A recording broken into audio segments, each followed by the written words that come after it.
Hey guys, so today I'm going to take you through another variation of the bird dog, this one on the bench again, but we're going to have the width. So this time you're going to be facing across.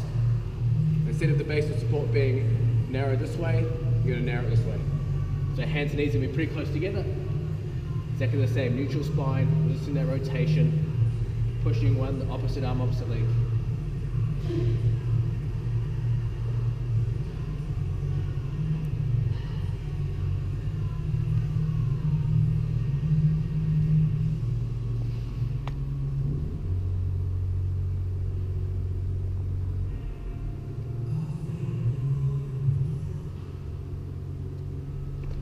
And it's a bench bird dog.